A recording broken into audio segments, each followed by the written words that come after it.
Hello everyone and welcome to today's video. Today's video is going to be about how to log into University of Chicago student portal.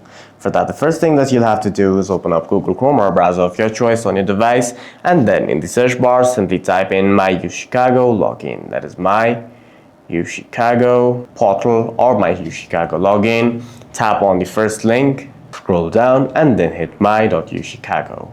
After that, simply enter your CNetID, hit next, and then enter your password to log into your accounts.